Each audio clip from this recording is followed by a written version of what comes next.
Hi, and welcome back to another episode of the Data Center Exchange. This is a podcast aiming to shine a light on the data center and digital infrastructure industry. Now, today I wanted to explore culture a little bit more and take a deeper dive and build upon what we discussed in episode 3. So the data center industry has such high standards, and I genuinely believe that those businesses who thrive and who blaze a trail usually have such strong organizational culture, beliefs, values, and behaviors. Now, my guest today plays a huge part in defining and curating the culture at Compass Datacenters, one of the brightest stars in the data center development world. They've designed, built, and delivered over $5 billion of data centers worldwide. Now, I've known my guest today for a couple of years. I'm very proud to say that they're a client of ours, but during those conversations, I've really valued the insight and the conversations around all things culture. So she was one of the first people I reached out when the Data Center Exchange idea was born. And I'm very delighted to say that she agreed to come on. So without further ado, Anna Carlton from Compass, thank you very much for coming on. Oh, thank you, Del, for having me. This is such a treat. Excellent. Awesome. Now, what I'd like to do is start with all about you and your journey up until Compass Datacenters first, really, just to get your background and to give the listeners some insight about yourself. So if you can do that for us, Anna, that'd be great. Yeah, sure, no problem. So I guess at my very core, I studied industrial and organizational psychology. So for me, I've got this love affair with all things human behavior and kind of the psychology at work, if you will. So that's really where my heart and my soul resides. But my career has been an interesting one. I think most people have an interesting career story. I spent the better half of my first career in consulting. So everything from really large organizations like the Department of Defense to very small organizations like entrepreneurial startups, the founder, 1, 2, 3, 4-person companies. And what I loved most about that was just the vast experience of seeing how people show up in these different environments. The second half of my career was all in technology sector. So I spent the better part of 10 or more years with SaaS tech companies. Most of those companies were high growth organizations, software developers, things of that nature. And I think in that time spent, that's really where I developed I don't know if it's a good thing or a bad thing, but this love for that craziness of scale and being able to see something go from, an idea or a few people's thinking and seeing how it transforms into something that is, much broader and has much bigger impact. So that's where I spent most of my career. Been at Compass now for about 2.5 years or so. This is my first foray into the data center world, but there's a lot of really neat overlaps from my previous experiences until now. And personally, I love engineering. My father was an engineer, so I've got some deep roots in that kind of engineering mindset. I like to say that if I didn't choose the psychology and HR path, I probably would have chose engineering myself, except Okay. I'm really good at taking things apart. If you ask my husband, I'm not very good at putting them back together. So maybe I probably chose the right path. Excellent. And as you say, you've been at Compass 2.5 years. I think early 2021. Remember our conversation. I think it was February or March, just after you joined. January, first of the year. January, yeah. was it? Yeah. Mm-hmm. So why did you feel at that point Compass was a great move for you? What did you see in the opportunity and that move for your career? Yeah, it was one of those situations where it caught me by surprise. I was very happy in the high tech SaaS industry world, but what surprised me about Compass, and keep in mind, I didn't know much about the data center world at all. I mean, I was in technology, but I only knew data centers as colo providers for backup and storage and things of that nature. What caught me by surprise with Compass, and maybe it's cliche, but 100% was they have a very different way of thinking about culture. And in the last 20 years of my career, as I've seen companies, all different shapes and sizes and makes and models, if you will, practice culture in different ways, I realized very, very early on, talking with Chris Crosby and Jared Day about the Compass culture, that this was a very unique opportunity and one that I knew was going to be very impactful for me and bring me a lot of joy to explore with them as they grew. Yeah, excellent, excellent. And so when did you first become like particularly interested in culture and the dynamics of an organization? What part of your career was that, would you say? This is a really neat question. I think it's an interesting one to kind of reflect on when you first found your passion for something in life, right? I would actually say for me, it was really early on in my life. I was 12 years old, and this is not necessarily for organizational culture, but I remember early on. So I grew up in a small town just south of Pittsburgh, Pennsylvania. And the town that I grew up in, it was a high school graduating class with 200 people. It was small, particularly compared to Dallas, Texas, where I'm at now.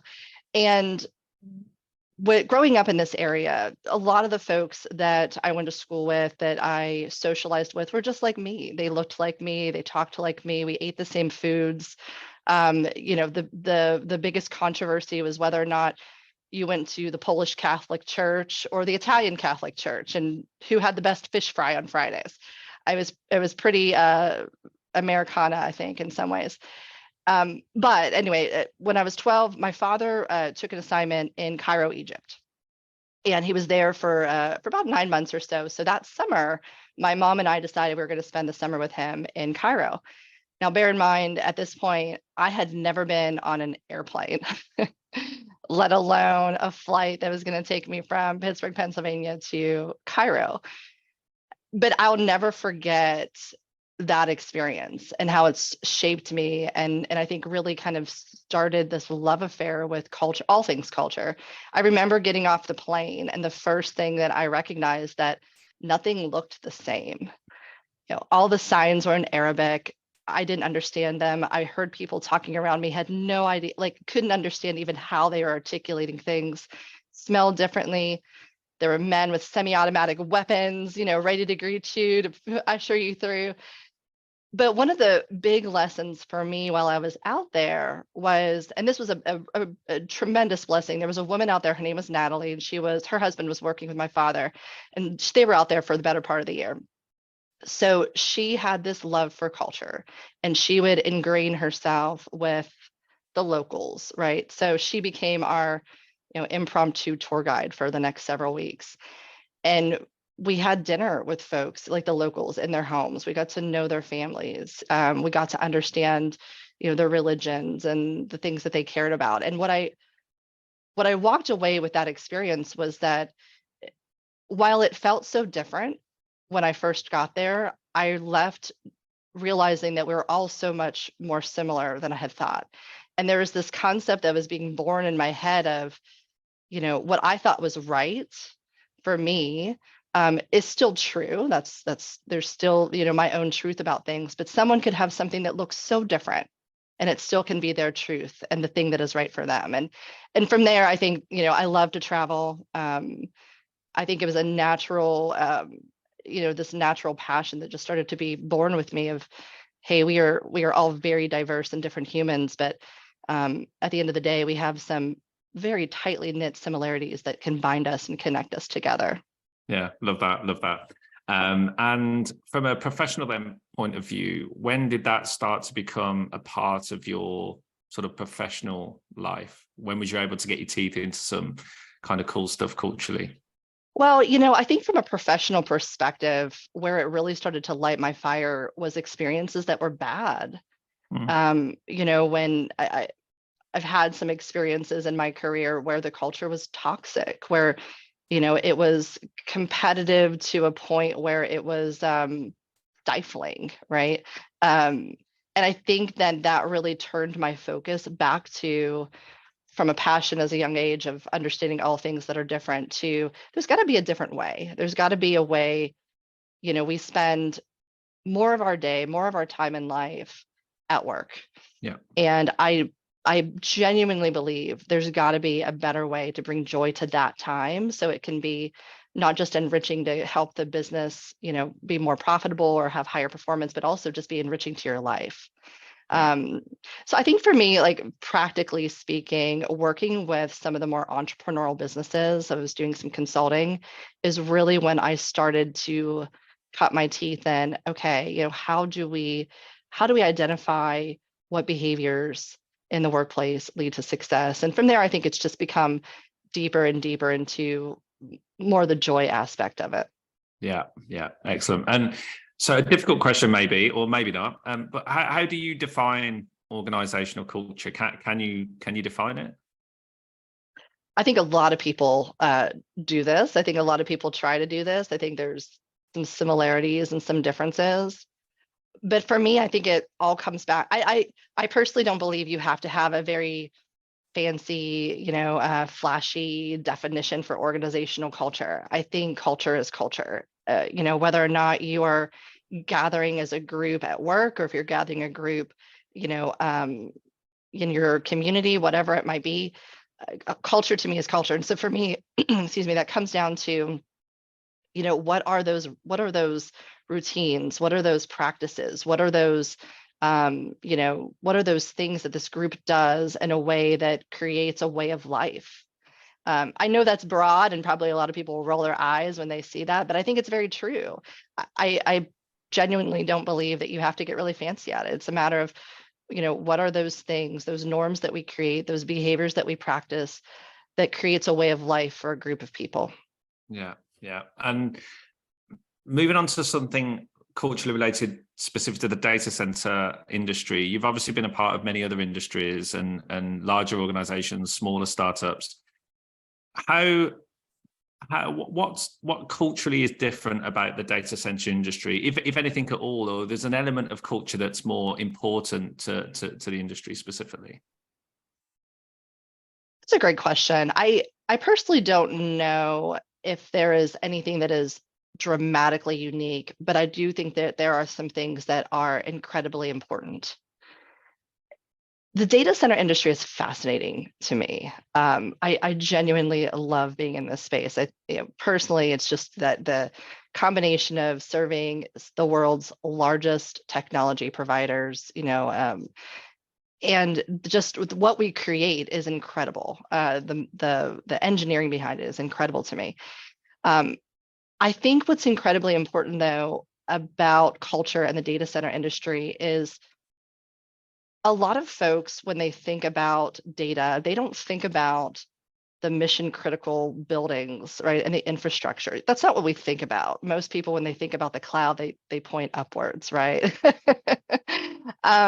So it's almost like this giant industry that nobody knows anything about in some respects, unless you're in it. If you're in it, then you're in it. And everyone, it's a very passionate industry, I think. But I think what goes unrecognized is that there is incredible responsibility for those who are in the data center industry in a lot of respects, everything from sustainability to being able to be reliable and accountable. There's just these incredible thinking about from a future perspective and environmental impacts and things of that nature. And I know that within the data center world, that is acutely aware, but outside, it's broader society. I don't think that people see that. So to that extent, from a culture perspective, I think there are two things that become really critical. I think one is practicing humility, right? I think about two examples. One is, we build these giant buildings, this infrastructure that is measured in megawatts of power, that have their own substations. This is incredible stuff, right, that we're doing. And I think it's very easy for someone to come in and just say, look what I've created, and let that ego slip in. And when the ego slips in, the thing I fear about that is that our pride and our ego doesn't want us to innovate. It doesn't want us to collaborate. It doesn't want us to be humble to say, how can we do this differently?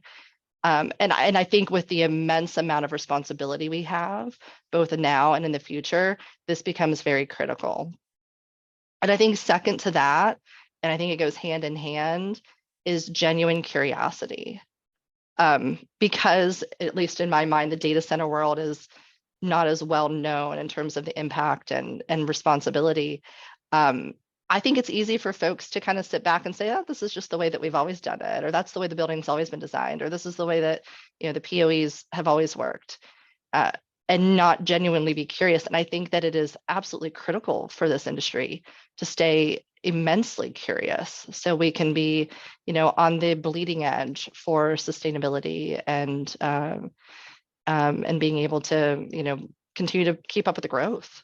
Yeah, absolutely. And one of the reasons I started the podcast is I've had conversations with so many people who fell into the industry. They don't know about it. They know what the cloud is. They don't know what's behind it, and they think it's up there and not in a desert in Phoenix or Virginia or whatever. But what you just said there leads me on to the next point, specifically about Compass, because when I'm fortunate enough to know a little bit, I'm a bit more closer to the action than maybe a lot of the listeners, but I think those that are in the industry would definitely know of Compass of having strong culture and strong values. But when you visit your site, you talk about core convictions, don't you? And it doesn't take you long to fall across the core convictions.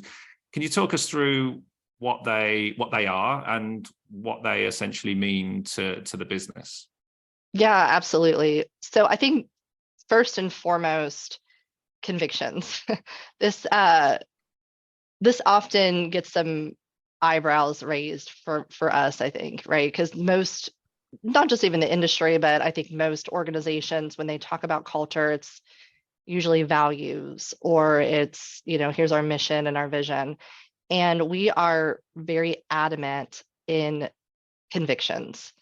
The difference is that with values, when you think about values, and they're great, by the way, I would say 90%, maybe even more, organizations use values, but values are inspirational or aspirational. They're things like integrity or ethics or, team collaboration or whatever it might be, like these really great words.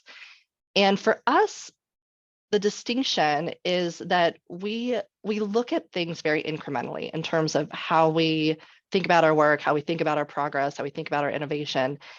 And being aspirational doesn't get you what you need to be doing today.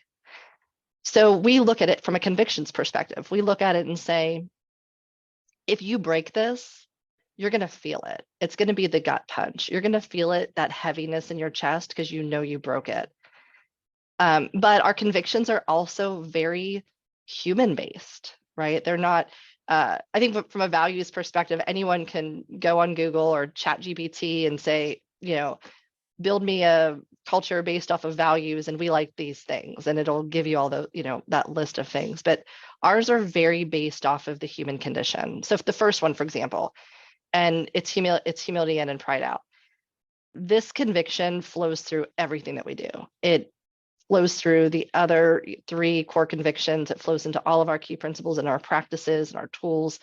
But for us, this concept of humility in and pride out is, number 1, we're always learning, right? 2 is that we never say, hey, you should have done that, or you shouldn't have done that. But we first look inward and we say, gosh, okay, what could I have done differently in this situation? What can we do to make this better, to make sure this doesn't happen again? But it's this concept that we're not going to show up with ego. We're going to show up with humility, because at the end of the day, it is impossible for anyone to know any one thing perfectly. It's impossible, right? We all have our own particular set of experiences and our personality styles. So we have to remain humble with the world around us. Our second one is actions and words are one. And I see this is something that shows up a lot in the data center world, right? Particularly in operations, it's all about actions and words are one. You're going to do what you say you're going to do. And I think that is critically important. But for us, we take it a little bit further. So with actions and words are one, we say, hey, we want to be smart about making commitments, because it takes humility to do that. From a psychology perspective, there's a lot of folks who fall into the trappings of people pleasing, and not because you want to hurt somebody, it's because you want to help somebody. This is my weakness. I'm a helper. I want to be able to help people. But when you get stuck into that people pleasing, what ends up happening is you fall down on your commitments, right? So we take the humble approach of saying, okay, I understand that this is something that you need. Let me get back to you tomorrow on when I can get back with you with an answer. I don't want to let you down, right? So it's really showing up from a humility perspective. The third is continuous improvement. And this is kind of where we get a little weird too. I'm sure that you might have been there before. So when we talk about continuous improvement, this is other folks might consider it innovation, right? But we look at it as continuous improvement of people, processes, and systems. And we are adamant that it has to start with people first. And that's where the humility comes into play. That's, when something goes wrong or there's an opportunity to improve something, you say, what could I have done differently? And then you share that with your team. And then and you say, hey team, this is what I think I could have done differently. What do you think? And then they have an opportunity to be invited into that discussion. Oh, yeah, we could have probably done that differently too. But we're specific about starting there first before you think about how do you improve the process or how do you implement a new system. And I think most of the world at work likes to start with process and system first. It just feels better, right? You see the impact, but we look at it and say, you've got to stay humble first, and you have to stay really curious first, and then you can figure out what kind of process improvements you might need. Yeah. And then our last one is we ask why. And this is all again about genuine curiosity based in humility. This is not, why in the hell did you do that? That's not what we're talking about. This is hey, I don't have all the answers. I only have one lens. I'm genuinely curious in what's happening here. Can you tell me more? Can you explain this? We use a tool like the 5 whys. I think that's another popular one among engineering, is really kind of getting into the why of things. But for us, it's not because we want to prove a point. It's not because we want to say, I told you so. It's because we are humbly saying, yeah, how can we do this differently? Yeah, no, I mean, I know some of the answers to the question I'm about to ask you, but I think it's really insightful for the listeners. But how was there a process that you went through to land on those core convictions in particular, or how did you get to that point? Fortunate for me, they were born way before I got here, so Okay. I was very fortunate to be gifted with this beautiful strategy. But this came from Chris Crosby, our CEO, and it's interesting because it's not something he just dreamed up. This is stuff that people have been talking about, philosophizing about, from a humility perspective. Gosh, this goes back to the dawn of time. But it was certainly curated by him. And I think he's got a really interesting story around it. When he started Compass, this was an important piece of the why behind him going out and starting Compass, was to have an organizational culture that was going to be healthy and sustainable, and in a lot of respects, help him as well. Yeah. Right? Be the guardrails for himself. And I find that just to be incredibly refreshing and stunning in some respects, right? That a successful CEO could say, hey, before I go and do this, I need to make sure I have my own guardrails in place. And I think that we really see that shining through here. Yeah, no, absolutely. And so how much of a part does that play in your recruitment process? Oh, it's everything. So we have, as you know, you guys have partnered with us on a number of positions. We have a pretty long recruiting process, and culture is at the very center. So to give you a concept, anytime we start any new role, I personally will interview the candidates that we're really interested in only on culture. And that's it. I don't talk to them about their background, their experience, their skills. I'm only focusing on culture. And then we've got, through our process, folks that will be doing the same. For us, this is a really critical piece for 2 reasons. One is, of course, and I think everyone has felt this pain with recruitment in one way or another. Some people call it organizational fit, culture fit, whatever it might be. When a person doesn't fit, it's painful. And it's painful both ways, right? But the second piece is that for us, I think it goes a little bit further, which is we want people to find joy in the work that they do. And there's going to be some folks that just are not going to feel comfortable in our culture. We have a very vulnerable culture. We are very high on culture. We do a lot of learning and a lot of training on culture. And some people are just not interested. And that is absolutely okay. That is absolutely okay. But we don't want to do them the disservice of getting into an organization and feeling incredibly uncomfortable. Yeah, absolutely. And I totally agree with that. And in terms of those core convictions, when somebody does join, how do you then like continue to sort of, I use the phrase, bake those into the organization? So we have a culture program, a culture learning program. So of course it starts with recruiting, right? I think it's at this point, 95% of the folks who have joined Compass have cited that culture was the reason why they joined Compass. So it starts there, but beyond that, we do a lot of training, multifaceted. So everything from, videos that we have curated from brilliant minds like Brene Brown and Simon Sinek and Michael Stainer, so a lot of just folks that are out there that are talking about vulnerability and talking about humility, and Cy Wakeman, no ego at work. So we've curated a lot of stuff that we feel like fits our culture. We've created a lot of stuff on our own. So it's our speak, it's our language, it's our examples. How do we use Pareto in civil engineering, right? We talk about that. We do live learning once a month. Everyone in our organization is required to go through culture training, right? And we keep it fun. We like to have some fun with it. It's highly interactive.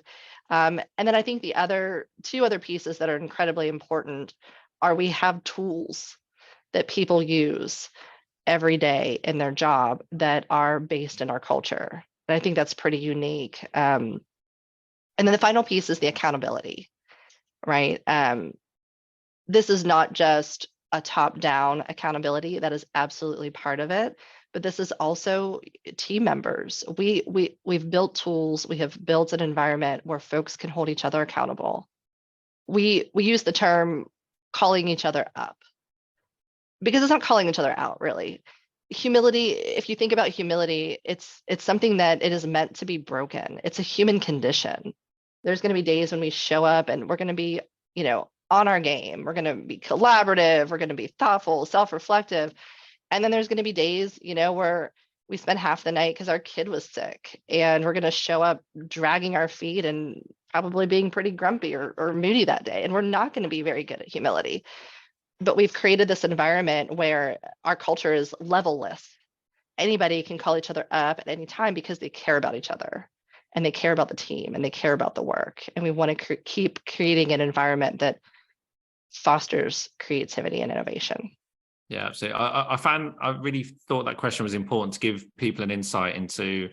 We know lots of people talk about culture and values. I know core convictions for Compass, but I know that you guys invest so much time and effort, and even into our relationship and understanding that cultural aspect as well, which is rare. Lots of people talk about it. Not as many people actually invest, or organizations invest certainly as much time in as you do in your for you guys. But in terms of you hire very talented people, technically talented people, very gifted people. But how much of the cultural aspect do you think aids performance and creates the high performance aspect for Compass? I don't want to be too bullish about it, but I think it is significant. I work with some brilliant people, brilliant. I am humbled every day when I come here and I get to work with some of these folks. And we're from all different walks of life and backgrounds. From a human condition perspective, sometimes it takes us so much time and effort to figure out, particularly when you have a lot of diversity, how to work with each other effectively, so that you can continue to be innovative and you can continue to meet your goals and things of that nature. But I think by having common language, having really core, it's our core convictions, but these core ideals, if you will, of how we all show up, that is kind of transcends diversity. It transcends gender. It transcends, where you grew up, what your background is, what your experience is. I think that helps to eliminate that ambiguity, and it allows people to more efficiently come together, to be creative, to be collaborative. It breaks down those walls, those silos, right? I think oftentimes, and this is not, I don't think this is necessarily just the data center industry. I think it's any organization, but you get a lot of the finger pointing, this, this particular piece of equipment was installed correctly because design screwed up the design work, or no, it was construction because they didn't oversee the GC or whatever it might be, right? Like there's a lot of this. And in our environment, we don't allow that. That's not part of, it's a conviction. It breaks our core convictions to do this. The first thing you do is you do this. Yeah. And you look inside. And I think that absolutely it's not something so direct where people can say, oh yeah, absolutely, you do this and then you get this. It's the practice. It's that constantly showing up in a way for each other in the same way over and over again and practicing it. And it absolutely impacts our ability to do stuff. Yeah. We've been able to stay really small and do some incredible things. And it's all based, at the end of the day, our greatest successes and our greatest fails have all had culture underlining it. Yeah, no, absolutely. Do you think culture's changed since the pandemic? And obviously, it seems such a long time ago when that was all happening. But do you think culture has changed within organizations? Maybe applied to Compass, but just generally. I don't know if culture has necessarily changed from my definition, but I think that the challenges around it are certainly unique. Yeah. And here's what I mean. At the end of the day, for me, like when I think about a healthy culture, it all comes back to people being connected. However you get around to doing that, it's about people being connected in a way where they feel empowered, they feel safe to do their best work, and to bring joy to their lives personally and professionally. And I think the pandemic, when you really look back and kind of reflect on what happened, we had a lot of loneliness. We had a lot of, mental health issues went through the roof. And from my perspective, I think a lot of that has to do with being disconnected. I don't think that humans were created to be in isolation, right? When you think about how some criminals are punished, it's by putting them into isolation. If you look at examples from, science of, studying behaviors of animals, if you put them into isolation, they get sick. And so I think that has definitely had an impact on organizations of keeping people connected. And then I think there's the other side of it. A big concept that we're talking about, or big talking point that a lot of people are talking about now, is the return to work, right? And I see so many articles coming out about this, and the battling of return to work, and a lot of organizations are really kind of putting their foot down, saying yes, we're all coming back. From my view on this, I think that it comes back to connectedness. For the folks who really value working from home and not being in the office, I think there's this challenge of not feeling as connected to their families. Because I think that's another challenge that the pandemic brought to us. I think it was in a very good way. It kind of turned our world upside down and made us all realize how important it was to be more connected at home. And so now we've got this, and I think it's healthy. I think it's healthy to have that internal struggle with connectedness. The challenge is how do you meet that on both sides? Yeah. Yeah, I think from our side as a recruitment business, pre-pandemic, culture was a very important aspect of why people would leave the business, and would be central to why people would join a business. And I think immediately afterwards, we almost found people weren't citing culture as much. It was almost how much can I get from working from home? So I'm maximum income and maximum time my family. I see that changing more now. I think more people do want to be around people. I think people understand that they don't develop as skills and and as human beings, if they're not connected as much to those people. I mean, I think people want balance, but I certainly think culture is certainly having more of an impact. And I think people seem like they'll be returning to the office more and more across many industries, which I think is a positive thing. I do think it's a positive thing. Absolutely. I agree with you. But I also think it's a tremendous opportunity for organizations. And I'm thankful that all of this is happening, because I think it's shining a light on the responsibility that organizations have to create healthy cultures, to create cultures where you don't have that toxic environment. Yeah. And to those folks' credit who, as you kind of described, are just looking at how do I get the maximum return, most time at work for most pay. My bet is I'd be curious to know how their experiences were. Did they have some really crappy experiences with organizations that didn't care about culture, that didn't care about that connection? I think this is a tremendous opportunity for organizations to really genuinely consider how they're structuring their cultures and motivating people through it. Yeah, absolutely. Giving them a reason to come back as well, not just telling them to come back. In an inspiring environment is often central to that. 100%. Absolutely. So what exciting things have you got for 2023 ahead at Compass on the culture front and just generally? Oh man, we've got a lot of exciting stuff happening. I can't disclose everything, but a lot of really fun continued growth. It's really neat to see us bring on some great talent, be able to get through some really fun strategic projects, lots of good stuff. On the culture front, I think one of the things I'm most excited about is shaping our culture programs for our leaders and really diving deep into supporting them on how to best not just live out our culture as leaders, but bring those other, those next level leaders up with them. Genuinely think that there's so much goodness for us to be able to pass along and create our next level of culture ambassadors. For me right now, that's our 2023, 2024, big, hairy, audacious goal. But we're going to get there. I'm sure you will. No doubt you will. Now, before we go, there's a couple of questions I need to ask you.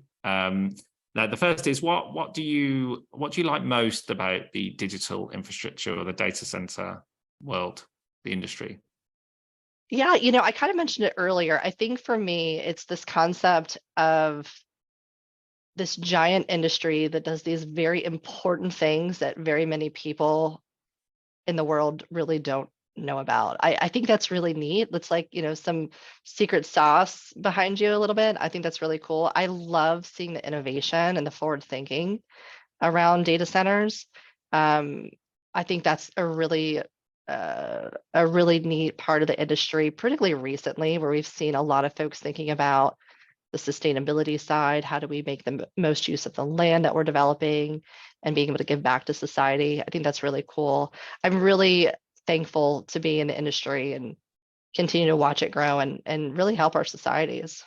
Yeah, absolutely. There's so many interesting elements to the industry that, I don't think for a minute the podcast is going to change this. But if it just gives people a bit more of an insight, or it can allow people to just like do some more digging, and certainly also like the amount the industry probably needs to do to inspire the younger generation, because the skill shortage is only going to get worse. And the data industry should be an industry of choice for many people out there. So yeah, 100%. absolutely. I think there's nothing but opportunity. Yeah, definitely. Now, the last question, let's say you didn't get on the plane to go to Cairo and it didn't inspire you to be interested in all things culture. You didn't take the sort of HR professional route. What would Anna Carlton be doing if you wasn't sat in that seat? You did mention engineering earlier, I guess, a little bit. Yeah, that's a fun question. I think that I would probably be maybe like a Amazon driver or FedEx driver for about 6 months. That would be fun. There's something about driving around neighborhoods with the door open and delivering packages that's very different from my day to day. I think my son would think that was the coolest thing in the world. Yeah, if I wasn't doing what I was doing, I would hope that I would be doing something completely different, maybe writing children's books and flipping houses. Yeah, that sounds cool. If you were a delivery driver for Amazon, you'd probably be coming to my house about 5 times a day. The door never stops ringing. But Anna, I just wanted to say thank you so much for your insight. I genuinely, when I started to put this together, I knew you had to do this and come on, because I've really enjoyed our conversations over the years, and I'm so pleased you said yes as well. So thank you. Thanks so much for the insight and for participating. Oh, my pleasure. This was a lot of fun, Dale. Thanks for inviting me. No worries. Thanks so much. See you All soon. right. See you later. Okay. Take care. Bye-bye. Bye.